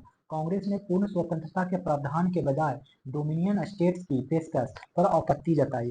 कांग्रेस ने पूर्ण स्वतंत्रता के प्रावधान के बजाय डोमिनियन स्टेट्स की पेशकश पर आपत्ति जताई। तो ये पॉइंट सही है। दूसरा पॉइंट कह रहा है कि मुस्लिम लीग ने एकल भारत संघ के विचार की आलोचना की। तो ये भी पॉइंट सही है कि मुस्लिम लीग ने एकल भारत संघ के विचार की आलोचना की। तो ये पॉइंट भी सही है। निम्न कथनों पर विचार करें और HMIS तलवार के सैनिकों के विरोध के संबंध में सही कथन खोजें। तो इसमें से देख लीजिए सही कथन कौन है? इसमें से बी सही कथन होंगे, ठीक है। कि नस्लीय भेदभाव, अरुचिकर भोजन, फिर ऊपर वरिष्ठ अधिकारियों द्वारा शोषण, ऊपर के जो वरिष्ठ अधिकारी थे वो शोषण करते थे भारतीय सैनिक को, और INA पर जांच, और क्या हो गया था? INA पे जांच, ये सारे कारण थे HMSI तलवार के का। 1935 में भारत सरकार कानून में प्रस्तावित संघीय ढांचा के ऊपरी सदन में कुल सीटों का तथा निचले सदन में रजबारों के प्रतिनिधित्व की व्यवस्था कितनी की गई? तब वो की गई दोस्तों 3/5 और 1/3। भारत सरकार अधिनियम 1935 के प्रति राष्ट्रवादियों की प्रतिक्रिया के संबंध में कौन सा कथन असत्य है? तो देख लीजिए कौन सा कथन असत्य है। तो ये वाला कथन असत्य है कि महात्मा गांधी ने 1937 में हुए चुनावों में कांग्रेस के पक्ष में चुनावी सभा को संबोधित किया। तो नहीं दोस्तों, उन्होंने नहीं किए थे। अगर करते तो सभी जगह कांग्रेस क्लीन स्वीप करता। तो गांधी जी प्रचार नहीं किए थे। बाकी सब सही है कि जवाहरलाल नेहरू और सुभाष चंद्र बोस ने इसका विरोध किया था भारत सरकार अधिनियम 1935 का। भारत सरकार अधिनियम 1935 का राष्ट्रवादियों की प्रतिक्रिया थी कि सुभाष चंद्र बोस और जवाहरलाल नेहरू ने क्या किए थे? तो विरोध किए थे और कांग्रेस का एक धारा 1935 के अधिनियम का विरोध करते थे, परंतु वे सत्ता में भागीदारी के पक्षधर भी थे। महात्मा गांधी ने कांग्रेस कार्यकारिणी की बैठक में सत्ता में भागीदारी का विरोध किया। ठीक है। 77 भारत सरकार अधिनियम 1935 के संदर्भ में निम्नलिखित कथनों पर विचार कीजिए और कौन से कथन है ये आप लोग को बताना है। तो इसमें से जो कथन सही हो जाएंगे तो 2 और 3 कथन सही है। ठीक है। तो इसमें असत्य कथन पूछ रहा है, तो असत्य कथन में 2 और 3 असत्य हो जाएंगे, बाकी पहला क्या है? सही है। तो देख लेते हैं पहला भारत सरकार अधिनियम 1935 के बारे में। कह रहा है कि ब्रिटिश सरकार का लक्ष्य उदारवादी संवैधानिक नरमपंथियों जो सविनय अवज्ञा आंदोलन के दौरान अपना जन समर्थन खो चुके थे को सुधारों द्वारा सरकार की ओर आकर्षित करना था। तो ये बात सही था कि ब्रिटिश सरकार का लक्ष्य ये था 1935 वाला में अधिनियम में कि उदारवादी और संवैधानिक नरमपंथियों का जो सविनय अवज्ञा आंदोलन के दौरान अपना जन समर्थन खो चुके थे उनको ऐसा सुधार करके सरकार की ओर आकर्षित करना चाहते थे। और 1935 के अधिनियम का कांग्रेस ने समर्थन किया तथा 1937 का प्रांतीय चुनाव लड़ा। उन्होंने समर्थन नहीं किया था, ठीक है, लेकिन चुनाव में भाग लिया था। चुनाव में भाग लिया था लेकिन समर्थन नहीं किया था। समर्थन नहीं किया लेकिन चुनाव में भाग लिया। इसके द्वारा साइमन कमीशन द्वारा अनुशंसित द्वैध शासन केंद्र पर थोप दिया। नहीं, केंद्र पे थोपा नहीं गया, नहीं थोपा गया था। क्या गया? नहीं थोपा गया। कांग्रेस के प्रांतीय सरकारों के गठन के पश्चात कृषि संबंधित सुधारों ने निम्न में से कौन से सुधार किए? तो वो कौन से सुधार किए गए थे दोस्तों? तो वो किए गए थे 1, 2 और 4 सुधार किए गए थे। कांग्रेस ने प्रांतीय सरकारों के गठन के पश्चात कृषि संबंधित सुधारों में ऋण ग्रस्तता से राहत दिला दिए, भू राजस्व दरों में कमी करवा दिए और वनों में पशुओं को चराने की अनुमति दी गई। वनों में पशुओं को भी चराने की अनुमति दी गई। कांग्रेस के प्रांतीय सरकारों के समाज कल्याण संबंधी सुधार के संबंध में निम्न कथनों पर विचार करिए और सत्यकुट की चयन कीजिए। तो चलिए सत्यकुट का चयन करें। इसमें से 2 होगा, बी होगा, मतलब आंसर 2 सही है, 3 सही है, 4 सही है, लेकिन पहला गलत है। सही कौन सा है कि कांग्रेस द्वारा बंदी सुधार प्रदान किया गया। कांग्रेस के प्रांतीय सरकारों के समाज कल्याण संबंधी सुधार के संबंध में कांग्रेस द्वारा बंदी सुधार प्रदान किए गए, स्वदेशी उद्योगों को प्रोत्साहन दिया गया और हरिजनों के कल्याण हेतु पुलिस एवं सरकारी नौकरियों में इसकी संख्या में वृद्धि किया गया। 80 कथन देखिए और एक तरफ कारण देखिए। तो क्या है कथन और कारण? कि बॉम्बे ट्रेड डिस्प्यूट एक्ट जो कि 1938 में अस्तित्व में आया। बॉम्बे ट्रेड डिस्प्यूट एक्ट कब आया? 1938 में आया। कांग्रेस की भारतीय पूंजीवादियों के साथ घनिष्ठ मैत्री थी, साथ ही औद्योगिक असंतोष में वृद्धि के कारण कांग्रेस का रवैया श्रमिक विरोधी हो गया। तो ये पॉइंट भी सही है, यानी इसका आंसर क्या हो जाएगा? ए। और उसका कारण भी बता रहा हूँ। फिर से देखिए कथन और कारण है, ठीक है। इसका क्वेश्चन देखिए, पीरपुर समिति का गठन 1938 में किया गया। पीरपुर समिति का गठन कब किया गया? 1938 में। और मुस्लिम लीग द्वारा किया गया था। पीरपुर समिति का गठन 1938 में किसके द्वारा किया गया? तो मुस्लिम लीग द्वारा किया गया। अच्छा, और इसका कारण क्या कर रहा है? कि कारण था कि अखिल भारतीय मुस्लिम लीग कांग्रेस से इस बात पे नाराज हो गई कि कांग्रेस उनके साथ शक्ति साझा नहीं कर रही थी। तो ये कारण था, यानी ऑप्शन ए। 82 नंबर का क्वेश्चन देखिए कि संघर्ष विजय की रणनीति का प्रतिपादन किसने किया? तो जवाहरलाल नेहरू ने। संघर्ष विजय की रणनीति का प्रतिपादन किसने किया? तो जवाहरलाल नेहरू ने। कथन देखिए और कारण देखिए एक तरफ। इसमें से त्रिपुरी कांग्रेस 1939 के अध्यक्ष रहने के दौरान सुभाष चंद्र बोस ने राष्ट्रीय नियोजन समिति का गठन किया। नहीं, ये एक्चुअली 1938 में हुआ था और हरिपुरा में हुआ था। ठीक है, 1938। 1938 के हरिपुरा में हुआ था, तो ये पॉइंट गलत हो गया। राष्ट्रीय नियोजन समिति का उद्देश्य था कि औद्योगिकीकरण पर आधारित भारत के आर्थिक विकास की योजना बनाए, यानी ये गलत है और आर सही है। निम्नलिखित कथनों पर विचार करें और सत्य कथन की पहचान करें। इसमें से जो सत्य कथन है दोनों है कि कांग्रेस को ब्रिटेन द्वारा भारतीयों से पूछे बिना भारत को द्वितीय विश्व युद्ध में शामिल करने की एक पक्षीय घोषणा पसंद नहीं आई, तो ये पॉइंट सही है कि कांग्रेस को ब्रिटेन द्वारा भारतीयों से पूछे बिना भारत को द्वितीय विश्व युद्ध में शामिल करने की एक पक्षीय घोषणा पसंद नहीं आई। दूसरा कह रहा है कि कांग्रेस ने द्वितीय विश्व युद्ध में ब्रिटेन का सशर्त समर्थन करने का निर्णय लिया था, मैंने शर्तों के साथ समर्थन करने का निर्णय कांग्रेस ने लिया था। कांग्रेस के त्रिपुरी अधिवेशन के पश्चात सुभाष चंद्र बोस और दक्षिणापंथी का समस्त टकराव किस प्रश्न पर केंद्रित था, तब वो केंद्रित था कांग्रेस कार्यकारी समिति के गठन पर। कांग्रेस ए है और कारण आर है। तो कथन कर रहा है कि द्वितीय विश्व युद्ध के प्रारंभ होने के बाद गांधी जी और उनके समर्थक तुरंत आंदोलन प्रारंभ करने के पक्ष में नहीं थे। तो हाँ जी, तुतम प्रतिकूल में माने तुतम पक्ष में नहीं थे कि द्वितीय विश्व युद्ध के प्रारंभ होने के बाद गांधी जी उनके समर्थक तुरंत आंदोलन करने के पक्ष में नहीं थे।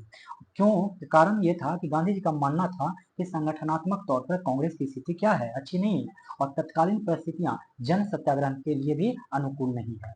ठीक है, निम्नलिखित कथनों पर विचार करें और विचार करके सही कथन बताइए। इसका जो सही आंसर हो जाएगा वो हो जाएगा 3 और 4। कह रहा है कि भारत छोड़ो प्रस्ताव सरदार वल्लभ भाई पटेल द्वारा प्रस्तावित किया गया था, और दूसरा कह रहा है कि भारत छोड़ो प्रस्ताव को जवाहरलाल नेहरू द्वारा समर्थित किया गया। ये दोनों ही पॉइंट गलत है, दोनों ही उल्टा है कि भारत छोड़ो प्रस्ताव, इसका सही क्या होगा, ये तो अभी फिलहाल गलत है और इसका सही जो वर्जन होगा वो है कि भारत छोड़ो प्रस्ताव को जवाहरलाल नेहरू ने प्रस्ताव को लाया था।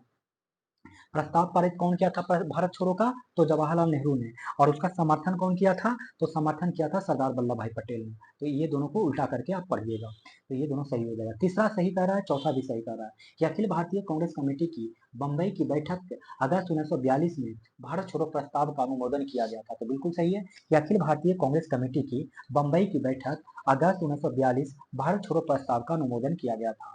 बंबई के ग्वालियर टैंक में 8 अगस्त 1942 को आयोजित बैठक में भारत छोड़ो प्रस्ताव पारित किया गया। ये भी इस बात सही है कि बंबई के ग्वालियर टैंक में 8 अगस्त 1942 को आयोजित बैठक में भारत छोड़ो प्रस्ताव पारित किया गया। लास्ट पॉइंट कह रहा है कि अंग्रेजों भारत छोड़ो का नारा महात्मा गांधी द्वारा गढ़ा गया था। नहीं, महात्मा गांधी के द्वारा अंग्रेजों भारत छोड़ो नहीं गढ़ा गया था, बल्कि यूसुफ मेहर अली के द्वारा। किनके द्वारा? यूसुफ मेहर अली के द्वारा। किनके द्वारा? यूसुफ मेहर अली के द्वारा। ठीक है, अली के द्वारा। अगला प्रश्न देखिए 88 नंबर, कह रहा है कि निम्नलिखित कथनों पर विचार करें और सत्य कथन की पहचान करिए। तो देखिए सत्य कथन की पहचान करिए और बताइए।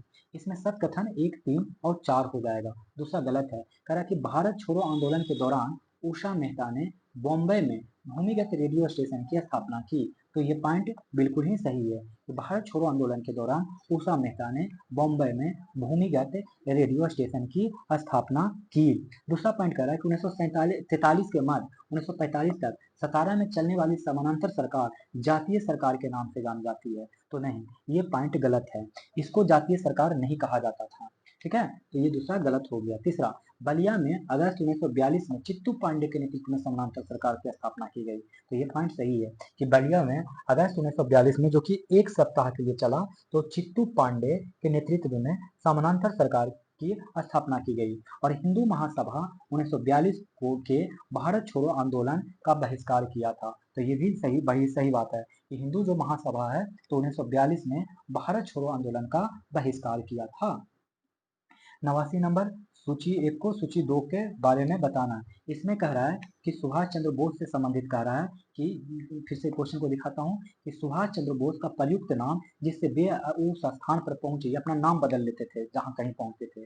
तो टोक्यो में किस नाम से गए? तो टोक्यो में जो गए वो आबिद हुसैन के नाम से गए, टोक्यो में आबिद हुसैन के नाम से गए। और जर्मनी में किससे गए? तो जर्मनी में ओरलैंडो मेजोटा के नाम से गए, जर्मनी में ओरलैंडो मेजेटा के नाम से। और पेशावर में गए किस नाम से गए, तो वो जियाउद्दीन के नाम से गए।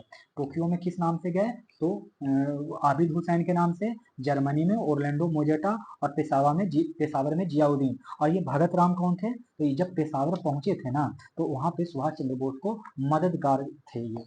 90 नंबर, कथन और कारण देख लीजिए। कह रहा है कि जून 1945 में ब्रिटिश सरकार ने सभी कांग्रेसी नेताओं को जेल से रिहा कर दिया। तो ये पॉइंट बिल्कुल ही सही है कि जून 1945 में ब्रिटिश सरकार ने सभी कांग्रेसी नेताओं को जेल से रिहा कर दिया। कारण आर, यूरोप में द्वितीय विश्व युद्ध की समाप्ति की अवस्था में पहुंच चुका था, किंतु भारत पर जापान के आक्रमण का भय अभी भी बना हुआ था। तो ये दोनों ही पॉइंट क्या है, सही है, ये दोनों ही पॉइंट सही है। एक चीज और यहाँ पे याद रख लीजिए कि 1942 का जो आंदोलन हुआ था ना, उसमें कौन कौन लोग उनको सपोर्ट नहीं किए थे। तो एक तो हो गया खुद आरएसएस, और एक हो गया हिंदू महासभा, एक हो गया हिंदू महासभा, और एक हो गया मुस्लिम लीग। ये 1942 आंदोलन को सपोर्ट नहीं किए थे। अगला प्रश्न 91, एक तरफ कैबिनेट मिशन है और दूसरी तरफ उनके पद का नाम है। तो देख लेते हैं। लॉर्ड पैथिक लॉरेंस, आप लोगों को पता है कि कैबिनेट मिशन भारत में आया था, जिसके अध्यक्ष थे लॉर्ड पैथिक लॉरेंस। तो लॉर्ड पैथिक लॉरेंस किस पोस्ट पे थे, उनका पद क्या था, तो उनका पद दोस्तों भारतीय सचिव थे। पैथिक लॉरेंस कौन थे, भारतीय सचिव। और एबीजे अलेक्जेंडर नौसेना मंत्री थे। तो अलेक्जेंडर को याद रख लीजिए कि नौसेना मंत्री थे। और स्टेफोर्ड क्रिप्स, ये कौन थे, तो ये व्यापार बोर्ड के अध्यक्ष थे। व्यापार बोर्ड के अध्यक्ष थे स्टेफोर्ड क्रिप्स।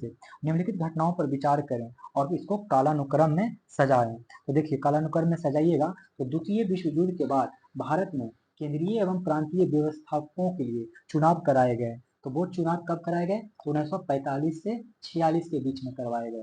द्वितीय विश्व युद्ध के बाद भारत में केंद्रीय एवं प्रांतीय व्यवस्थापकों के लिए चुनाव कराए गए 1945-46 में। द्वितीय विश्व युद्ध के बाद ब्रिटेन में लेबर पार्टी का सत्ता में आना, ये क्या सही है, ये कब हुआ था, ये हुआ था दोस्तों 1946 में। द्वितीय विश्व युद्ध के बाद ब्रिटेन में लेबर पार्टी का सत्ता 1946 में आया। और बेवल योजना के अनुसार शिमला समय आयोजन कब हुआ था, तो 1945 में शिमला आयोजन हुआ। और शाही नौसेना बताए थे विद्रोह कि 18 फरवरी को हुआ था और 25 फरवरी तक चला था 1946 में शाही नौसेना। तो आप लोग क्रम सजा लीजिएगा, क्रम सजा के आपको सी ऑप्शन आएगा। कैबिनेट मिशन योजना के तहत त्रिस्तरीय संघ एवं समूहीकरण की अवधारणा को लागू करते हुए प्रांतों को 3 समूहों क्रमशः समूह का, खा और समूह ग में वर्गीकृत किया। बताना है आप लोग को कि जो बिहार प्रांत था उसको किस समूह के अंतर्गत रखा गया था, तो बिहार को ग्रुप ए में रखा गया था। कैबिनेट मिशन योजना के तहत त्रिस्तरीय संघ एवं समूहीकरण को अवधारणा को लागू करते हुए प्रांतों को 3 समूह में बांटा गया, का, खा, गा। एक चीज जान लीजिए कि समूह का में कौन कौन से राज्य थे, तो उस वक्त प्रांत थे, मद्रास थे और बॉम्बे थे। मद्रास, बॉम्बे, बॉम्बे, और कौन थे, मध्य प्रांत था। मध्य प्रांत आप लोग याद करते चलिए। संयुक्त प्रांत भी था, संयुक्त प्रांत भी था। और कौन था, बिहार उड़ीसा, बिहार उड़ीसा। तो शायद अब आप लोग को याद हो गया होगा कि मद्रास, बॉम्बे, मध्य प्रांत, संयुक्त प्रांत, बिहार, उड़ीसा। समूह ख की बात करें तो समूह ख में यहाँ पे देखिए, समूह ख में कौन से राज्य थे, तो समूह ख में आप लोग को याद रखना है कि पंजाब था, और उत्तर पश्चिमी सीमांत प्रांत था, उत्तर पश्चिमी सीमांत प्रांत था, याद रख लीजिए। और सिंध था, क्या था, सिंध था। समूह ग की बात करें तो बंगाल था, जो कि मुस्लिम मेजोरिटी था, और एक और था असम, जो कि हिंदू मेजोरिटी था। समूह ग में एक बंगाल था, एक असम था। बंगाल क्या था, मुस्लिम, और असम था हिंदू मेजोरिटी। 94, एक स्वतंत्र संप्रभुता संपन्न राष्ट्र के रूप में पाकिस्तान का जन्म अलीगढ़ मुस्लिम विश्वविद्यालय में हुआ था। उपरोक्त कथन किसका है, तो आगा खां। और अलीगढ़ मुस्लिम विश्वविद्यालय की स्थापना सर सैयद अहमद खान ने किया था। किन्होंने किया था, सर सैयद अहमद खान ने किया था। तो एक स्वतंत्र संप्रभुता संपन्न राष्ट्र के रूप में पाकिस्तान का जन्म अलीगढ़ मुस्लिम विश्वविद्यालय में हुआ, तो सर सैयद अहमद खान उसके थे। पहचान कथन और कारण देख लीजिए।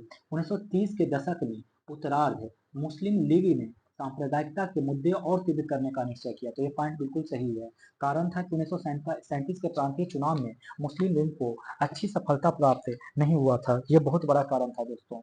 96 नंबर लिख लीजिए कि भारत स्वतंत्रता अधिनियम 1947 के संबंध में निम्नलिखित तथ्यों पर विचार करिए और इसको काल के अनुसार सजाइए। ये मैंने पहले ही समझा दिया था कि ये 3 जून 1947 को हुआ था। कब हुआ था? 3 जून 1947 को। बिल का हाउस ऑफ लॉर्ड्स में प्रस्तुतिकरण 3 जून को हुआ था और हाउस ऑफ कॉमन में प्रस्तुतिकरण कब हुआ? सॉरी, एक सेकंड रुक जाइए, मैंने कुछ गलत लिख दिया है, बहुत भयानक गलत लिख दिया है। भारतीय स्वतंत्रता अधिनियम जो पास हुआ था, ये हुआ था 3 जून 1947 को, ठीक है। और मतलब माउंट बेटन प्लान योजना आया था और 16 जुलाई को क्या हुआ था? 16 जुलाई को हाउस ऑफ लॉर्ड्स में, माने ऊपरी सदन में, ये है ऊपरी और ये है लोअर, और हाउस ऑफ कॉमन्स में कब प्रस्तुति हुआ था? तो 15 जुलाई को। और बिल पर शाही स्वीकृति मिलना कब हुआ और अधिनियम के रूप में परिवर्तित हो गया? तो 18 जुलाई को। और क्रम से जाइएगा तो आएगा बी। फिर से कथन और कारण है। तो इसमें देखिए क्या करा है कि इसमें करा है कि लाहौर अधिवेशन जो 1929 में हुआ, तो उसकी भावना के विपरीत कांग्रेस ने माउंट बेटन योजना के तहत डोमिनियन स्टेट्स का दर्जा स्वीकार किया गया। तो उसमें क्या हुआ था लाहौर अधिवेशन में? ये हुआ था दोस्तों कि पूर्ण स्वतंत्रता की बात किया गया था, पूर्ण स्वतंत्रता की बात किया गया था। तो उसके विपरीत डोमिनियन स्टेट की बात किया गया माउंट बेटन योजना में। कारण क्या था? तो कारण था कि देश के तत्कालिक परिस्थितियों को नियंत्रित करने के लिए आवश्यक था कि कांग्रेस जल्द से जल्द शासन की शक्तियां प्राप्त करना चाहता था। ये बात सही है क्योंकि 1929 तक ऐसे ऐसे परिस्थितियां क्रिएट हो गया कि कांग्रेस चाहता था कि जितनी जल्दी हो सके हम शासन में आ जाएं, तभी हम लोग मैटर को सुलझा सकते हैं। इसीलिए ऑप्शन ए हो जाएगा। अब 1945 में और तथा 1947 में, 1945 और 1947 में अखिल भारतीय राज्य जन सम्मेलन का आयोजन किया गया, जिसकी अध्यक्षता जवाहरलाल नेहरू ने किया। तो इसके सही जवाब क्या हो जाएंगे? इसके सही जवाब हो जाएंगे उदयपुर और ग्वालियर। ये दोनों ही 1947 में हुआ था। कब हुआ था? उदयपुर 1945 में और ग्वालियर में 1947 में, ठीक है। 1945 में उदयपुर और 1947 में ग्वालियर में अखिल भारतीय राज्य जन सम्मेलन का आयोजन किया गया, जिसकी अध्यक्षता कौन किए थे? जवाहरलाल नेहरू। माउंट बेटन योजना जो कि जून 1947 के तहत क्षेत्र युग्मों की पहचान कीजिए जहां जनमत संग्रह द्वारा इस बात का पता लगाए जाने की व्यवस्था थी कि वे भारत संघ में शामिल होना चाहते हैं या पाकिस्तान संघ में। तो वो व्यवस्था थी कि उत्तर पश्चिम सीमांत प्रांत और असम का सिलहट जिला। कह रहा है कि माउंट बेटन योजना जो कि जून 1947 के तहत क्षेत्र युग्मों की पहचान कीजिए जहां जनमत संग्रह द्वारा इस बात का पता लगाए जाने की व्यवस्था थी कि वे भारत संघ में शामिल होना चाहते हैं या पाकिस्तान संघ में। तो वो थे उत्तर पश्चिमी सीमांत प्रांत और असम का सिलहट जिला। अखिल भारतीय किसान कांग्रेस सभा के संबंध में क्या सत्य नहीं है? अखिल भारतीय किसान सभा का संबंध में क्या कथन सत्य नहीं है? इसमें से डी कथन सत्य नहीं है। 1937 में प्रांतीय चुनाव हेतु जारी किए गए घोषणा पत्र में भारतीय किसान सभा के एजेंडे शामिल नहीं थे। तो 1937 में प्रांतीय चुनाव हेतु जारी किए घोषणा पत्र में भारतीय किसान सभा के एजेंडे शामिल नहीं थे। बाकी सही कौन कौन है? शामिल किए गए थे। इसमें शामिल नहीं बोल रहा है कि नहीं किए गए थे, जबकि शामिल किए गए थे, ठीक है। तो इस सभा का स्थापना यानी अखिल भारतीय किसान सभा का स्थापना अप्रैल 1936 में लखनऊ में की गई। इस सभा का स्थापना कब किया गया? तो अप्रैल 1936 में। और इस सभा में किसान सभा पत्र जारी किया गया। तो सही बात है, किसान घोषणा पत्र जारी किया गया था अखिल भारतीय किसान कांग्रेस सभा में। और 1936 में अखिल भारतीय किसान सभा का सम्मेलन फैजपुर में आयोजित किया गया। तो कहाँ आयोजित किया गया था? फैजपुर में। यहाँ एक क्वेश्चन ऊपर में थोड़ा सा एक्सप्लेनेशन में छूट गया था कि टोटल उस वक्त जब देश आजाद हो रहा था तो 567 क्षेत्र थे जिसको मिला के इंडिया बना है। उस 567 में से 564 सरदार वल्लभ भाई पटेल ने मिला लिए, है ना, मिला लिए। लेकिन 3 बच गया। वो 3 कौन कौन बच गया था? एक जूनागढ़ बच गया था, जूनागढ़ बच गया था। और एक कौन बना था? जम्मू कश्मीर बचा था। और एक हैदराबाद बचा था। हैदराबाद को पुलिस कार्रवाई से मिला लिया गया और जम्मू और जूनागढ़ को वहां पे रेफरेंडम करवा लिया गया था और जम्मू कश्मीर को विलय पत्र से मिलाया गया। इस तरीके से 567 रियासत हमारे देश में बन गए। तो इस तरीके से आपको दोस्तों ये वाला भी सेट खत्म हो गया। ये 50 डे 8 का भी खत्म हो गया, लास्ट बचा है डे 9 का, जिसमें मॉडर्न हिस्ट्री होगा। फिर हम लोग ऐसे ही बचेंगे, ठीक, ऐसे ही आगे बढ़ेंगे। अगर आप वीडियो आप लोग को पसंद आ रहा हो तो लाइक करें, अगर चैनल पे नए हो तो सब्सक्राइब करें, या दोस्तों को भी शेयर करें, और कमेंट बॉक्स में कमेंट कर सकते हैं। तो मिलते हैं आप लोग से अगले वीडियो में।